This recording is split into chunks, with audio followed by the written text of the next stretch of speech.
When you're developing a game, one of the first things you do, unfortunately, is you turn off the audio because you're constantly replaying these short snippets or you're doing all these things and you're just like, I don't want to hear this.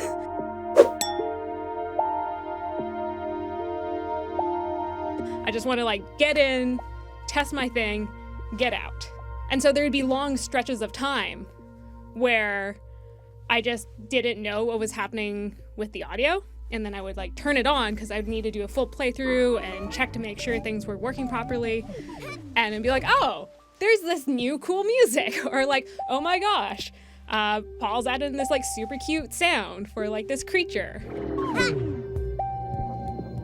Finding the sound for Lumote was a long process because the look and the feel of the game changed over the course of a couple years. We actually started as kind of like a horror thing, and then we progressively got cuter and brighter, but still the same underlying puzzle design. Paul had kind of talked about adding in a vocal for Lumote, and I wasn't sure how I felt about that because I was just like, I don't know if it's gonna fit. We wanted to stay away from human sounds. So that's why the voice, like putting in like a person's voice, we were all very cautious about. But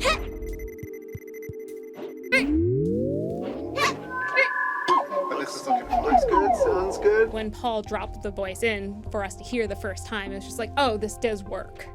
And it really grew on me. It was one of those sort of like aha moments that we've had like a couple of times through the project on different things. And it was like, yeah, this is totally gonna work. So the voice of Lumote obviously needed to be really distinct and special.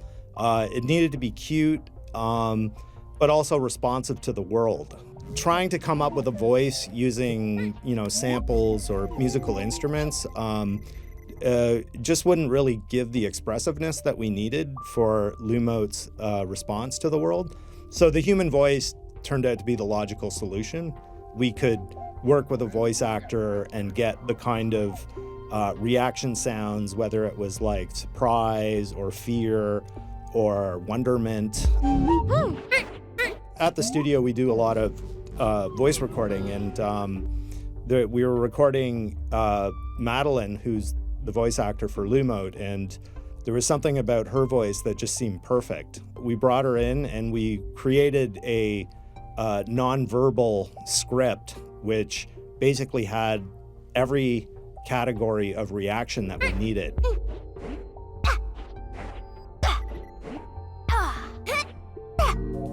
Not really knowing voice acting as a craft, for me, it was actually really eye-opening. Having like a professional voice actor that can work with direction and then like have like such control over their voice, how they can subtly change like intonations that can completely convey different tones and feelings. Yeah, she was amazing. We did like an exhaustive recording where she would react with the mouth open, she'd react with the mouth closed, and we would just get a lot of coverage for all the different scenarios that Lumote would be reacting to.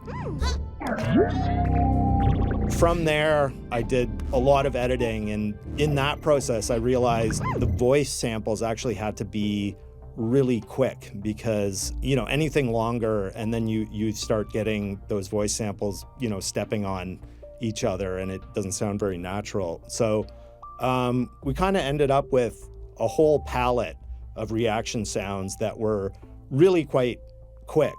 The only sound that really has any length to it is when Lumote drops the large dumbat into the tower switch.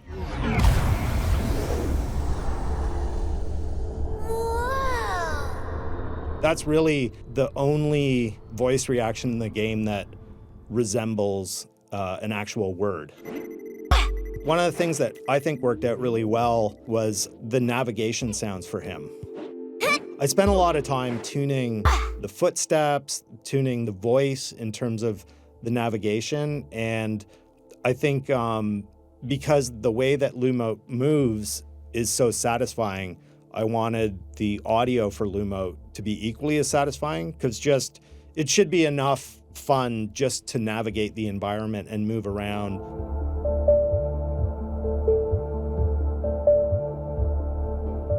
One of the things about the music was because we wanted to make it meditative, I played around with using really slow tempos. There was definitely, when we were going through all the track auditioning, there were some songs that were just like super, super cool, like really hit that like drone zone thing, that like sort of like ambient synth stuff that I like. There used to be a channel called Drone Zone that would just play these really amazing, expansive ambiences, and I thought that was a really good reference point. For Lumote, I knew that the music had to be meditative. It had to put you into kind of a zone of concentration because you're going to be doing spatial puzzles, and you really didn't want music that would be distracting from you thinking your way through those puzzles.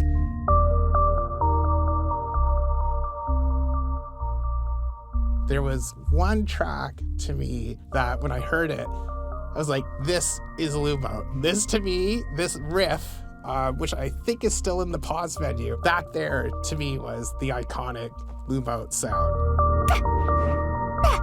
After we put that in the game, I was playing DJing a festival that summer, and in fact I took that part out and then remixed it and then played it in my set because I was like so happy with that. It was like a preview because we hadn't released the game yet. No one knew what it was, and it was mainly just for like Kyle, Michelle, and I to be like, look, that's the Lumote coming out of the huge stereo system. So that was fun to do.